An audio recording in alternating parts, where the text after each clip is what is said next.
नमस्कार दोस्तों, आप सभी का हमारे इस YouTube चैनल पर स्वागत है। वीडियो चालू करने से पहले आप सभी को एक रिक्वेस्ट है कि हमारे इस चैनल को प्लीज़ सब्सक्राइब कर लीजिए और नीचे दिए गए बेल आइकॉन पर क्लिक करिए, जिससे कि आने वाले नए वीडियो की नोटिफिकेशन जो है वो आप तक पहुंच जाएगी। यहाँ पे हमने ancient and medieval India by Poonam Dalal इस किताब की डिटेल समरी देखना चालू किया था, जिसमें हमने चैप्टर नंबर 1 को कंप्लीट किया है। ये चैप्टर नंबर 2 की वीडियो सीरीज यहाँ पे चालू है। आज के इस वीडियो में हम चैप्टर नंबर 2 के पार्ट 4 को यहाँ पे कवर करने वाले हैं। तो चलिए शुरू करते हैं। विकसित हड़प्पा सभ्यता का कृषि और पशुपालन किस प्रकार का था, इसको हम अब जानेंगे। हड़प्पा वासियों की अगर उदर निर्वाह की बात अगर हम करें तो उनके उदर निर्वाह के लिए, जीवन निर्वाह के लिए महत्वपूर्ण स्रोत कृषि ही था। लेकिन एक क्वेश्चन यहाँ पे खड़ा होता है कि वो किस चीज़ की खेती करते थे। तो गेहूँ, मेनली मेहरगढ़ जो एरिया है वहाँ पे गेहूं का उत्पादन बहुत ज़्यादा मात्रा में किया जाता था। उसके अलावा जो चने की दाल, मटर, खरबूज, तरबूज, तिल, खजूर, बाजरा, अंगूर, मेहंदी, लहसुन, सरसों और चावल जो है मेनली लोथल में उसका उत्पादन किया जाता था। इसको अगर हम डिटेल में देखें तो जो सिंध का प्रदेश था, पंजाब का प्रदेश था, वहाँ का जो हड़प्पा समाज है वो गेहूँ और जौ का उत्पादन करते थे और उनका सेवन भी वो करते थे। दूसरी ओर रंगपुर और सरकोटदा ये जो एरिया है, ठीक है, सरकोटदा और रंगपुर का, वहाँ पे चावल का उत्पादन ज़्यादा होता था और बाजरा का उत्पादन होता था और उसी का वो लोग ज़्यादा सेवन भी करते थे। और ये जो हड़प्पा वासी है ये उनके अन्न का पर्याप्त मात्रा में उत्पादन कर लेते थे और जो जिसका उत्पादन ज़्यादा होता था तो उनका वो संग्रहण करते थे। उस अनाज का भंडार घर में उसे वो संग्रहित कर लेते थे। इस अनाज के भंडार घर जो है इनके प्रमाण भी हमें मोहनजोदड़ो और लोथल में मिले हैं, ठीक है। जो खुदाई वहाँ पे हुई थी तो उसमें उसके भंडार घर के प्रमाण जो है वो हमें मिलते हैं। हड़प्पा सभ्यता के कृषि और पशुपालन से जुड़े और कुछ फैक्ट है जो मैं आपके साथ अभी शेयर करता हूँ। कालीबंगन में जो खुदाई हुई थी तो वहाँ से हमें पता चलता है कि वहाँ पे जोते हुए खेत के कुछ प्रमाण मिले हैं और उसको देख के ऐसा लगता है कि उन्होंने लकड़ी के हल का प्रयोग खेत जोतने के लिए किया होगा। बनावली और बहावलपुर यहाँ पे टेराकोटा से बने हुए हल के मॉडल मिले हैं, तो हमें पता चलता है कि वहाँ पे जो खेती होती थी वो खेती जोत कर की जाती थी और उसके लिए लकड़ी हल का प्रयोग किया जाता था। जैसा कि हमने पहले देखा है कि सिंधु मैदान, इस एरिया में किस चीज़ की खेती होती थी, तो गेहूँ और जौ की खेती जो है वो इस मैदान में होती थी। तो वो लोग क्या करते थे, हड़प्पावासी क्या करते थे कि नवंबर के महीने में जब बाढ़ आके जा चुकी है तो बाढ़ जाने के बाद जो मैदान बनते थे, सुपीक मैदान वहाँ पे जो बनते थे, तो उसमें वो नवंबर के महीने में बीजों को बोते थे और उसके बाद उसका जो पीक है वो लेते थे और अगली बाढ़ से पहले उसको काट लेते थे। हड़प्पा सभ्यता जो है वो कपास उगाने वाली सबसे पहली ज्ञात ऐसी सभ्यता है कि जहाँ पे कपास की खेती की जाती थी। यूनान में इसके उल्लेख जो है वो मिलते हैं।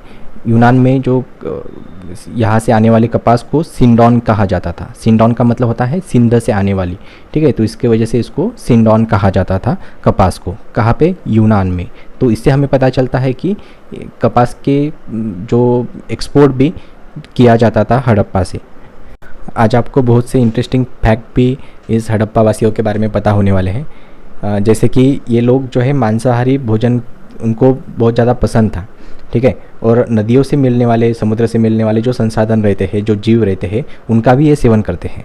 जैसे कि गुजरात के तटीय इलाकों में सीप और घोंगा का खाने के लिए प्रयोग किया जाता था और उसका उत्पादन भी किया जाता था। गुजरात का ये तटीय क्षेत्र, यहाँ पे सीप और घोंगा का उत्पादन करके उसको खाने के लिए प्रयोग किया जाता था। इसके अलावा हमें कुछ साक्ष्यों से ये भी पता चलता है कि वहाँ के जो लोग हैं वो दूध का और दही का प्रयोग भी करते थे। हड़प्पा सभ्यता के लोग बड़े स्तर पर पशुपालन करते थे। पशुपालन में वो कौन से जानवरों को पालते थे, तो उसमें बैल, भैंस, बकरी, वृषभ, भेड़, सुअर, गधे, ऊंट, इन सारे पशुओं को वो पालते थे। इसके अलावा सबसे इंटरेस्टिंग तो ये है कि ये लोग बिल्ली और कुत्तों को भी पालते थे। जैसे कि आज के समय पाला जाता है, वैसे ही उस समय भी उनको पाला जाता था, बिल्ली और कुत्तों को। हड़प्पा वासियों के बीच घोड़ों का उपयोग प्रचलित नहीं था, लेकिन हाथी, गेंडे से ये लोग जो है वो परिचित थे। यहाँ पे यह कहना उचित होगा कि हड़प्पा संस्कृति घोड़ों पर आधारित नहीं थी, ठीक है।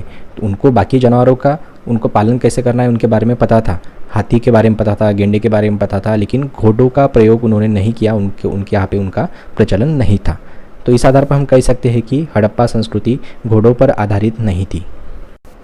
अब हम हड़प्पा सभ्यता के उद्योग और शिल्प के बारे में डिटेल में जानकारी यहाँ पे हासिल करेंगे। यहाँ पे हम कह सकते हैं कि हड़प्पा के जो लोग थे उन्होंने विभिन्न प्रकार के कलाओं में, शिल्पों में अच्छी निपुणता हासिल कर ली थी। तो हम ऐसा क्यों कह रहे हैं?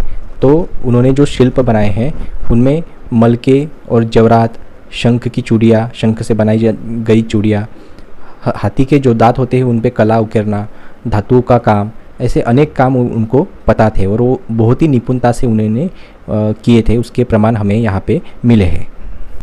यहाँ पे आपको पता होना चाहिए कि उन्होंने मनके बनाने के लिए, जवरात बनाने के लिए उन्होंने शंख का उपयोग किया। कार्लेनियन, जेस्पर, क्रिस्टल, स्टेटाइट व तांबा, कांस्य, सोना जैसे धातुओं का उन्होंने प्रयोग किया और मनके, जवरात ये उन्होंने बनाए। ये भी उन्होंने अनगिनत डिज़ाइन में बनाए, ऐसा नहीं कि सिर्फ बना के रखे हैं। तो अनगिनत डिज़ाइन में उन्होंने यहाँ पे ये मनके और जवरात जो है वो बनाए थे, इसलिए हम उनको निपुण यहाँ पे कह रहे हैं। आपको ये जानकर आश्चर्य होगा कि ये जो मनके और जेवरात थे उनके बनाने के लिए उन्होंने दुकानें भी उनकी थी, ठीक है।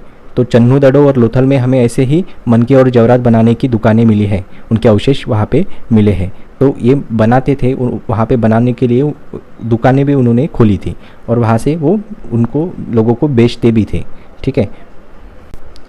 हड़प्पा सभ्यता के शोध कार्य में जो भी उत्खनन हुआ है तो उनमें हमें सोने और चांदी के हार, जो भुजबंद रहते हैं वो, पेंडेंट, जड़ाऊ पिन, बाली, ऐसे बहुत सारे जो जवाहरात थे सोने और चांदी के, ये हमें मिले हैं।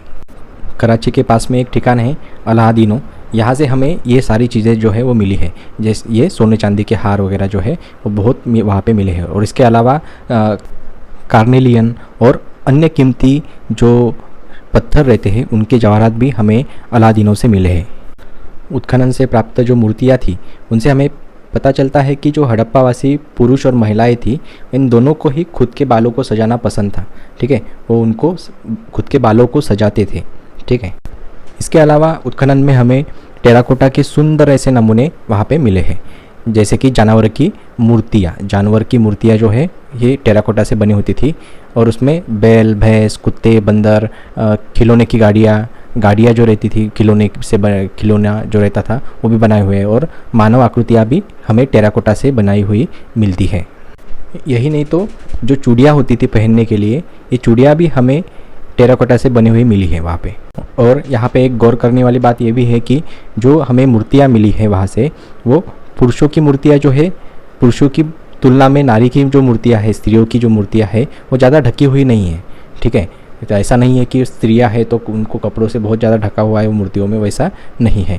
पुरुष मूर्तियों की तुलना में नारी मूर्तियाँ जो है वो ज़्यादा ढकी हुई नहीं है, ये भी गौर करने वाली यहाँ पे बात है।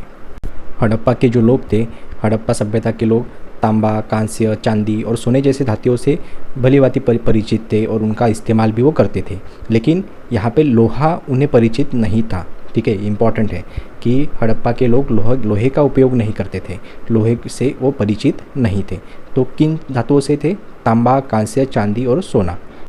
वे लोग धातु विज्ञान के अच्छे जानकार थे और साथ में मिश्रित धातु का निर्माण भी वो करते थे।